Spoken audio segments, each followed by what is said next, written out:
Hello guys, good morning. Ngayong araw ay dinaanan ako ng aking kaibigan. Pupunta kami sa farm.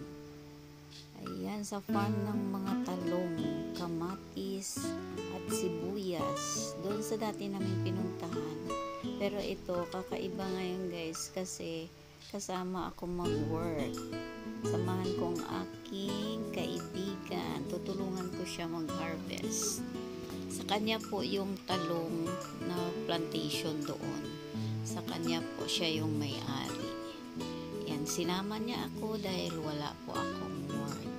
So, samahan nyo kami. Super ganda po ng panahon ngayong araw at kita nyo naman ang ganda ng kaulapan. Ayan guys. Malapit na po kami sa farm. At andito na kami sa kanyang taniman ng mga talong. Ayan, super lawak guys. Mag-harvest lang po kami ng konti dahil nag-harvest na po sila kaninang madaling araw. Dadagdag lang po kami ng konti ng aking kaibigan. Kaya ayan, medyo nag-vlog na rin ako. At habang hindi pa kami nag-uumpisa, ayan, nag-vlog na rin po ako. At siyempre sayang rin pag hindi ko ito nakunan. At yan, super laki na talong hindi kinuha. At yan, nag-start na yung kaibigan kong kumuha ng mga talong na kulang sa aming babalutin mamaya.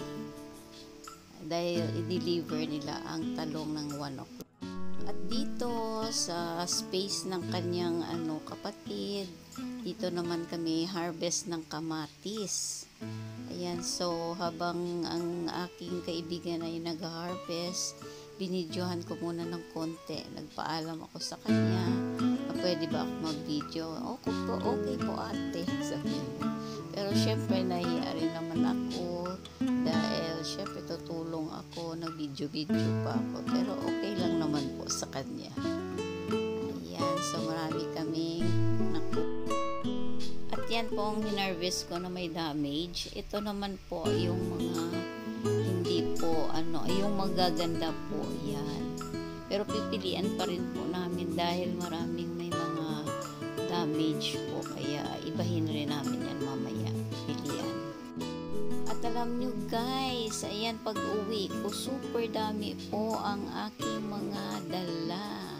Bigay po lahat yan ng aking kaibigan. Yan, worth it guys dahil super dami ng blessings at meron pang bigas. Yung bigas pong binigay sa akin ay mga 5 kilo. Ayan, nasain ko na kaninang umaga at ang sarap. Para siyang malagkit. So worth it po ang pagtulong ko doon. Nagkaroon tayo maraming blessings. Ayan, meron tayong talong, patatas, sibuyas, kamatis, at bigas, tanglad, at meron pang sibuyas sa dahon at saka sibuyas bombay. O diba, hindi na tayo gagastos. So thank you for watching guys. God bless you all.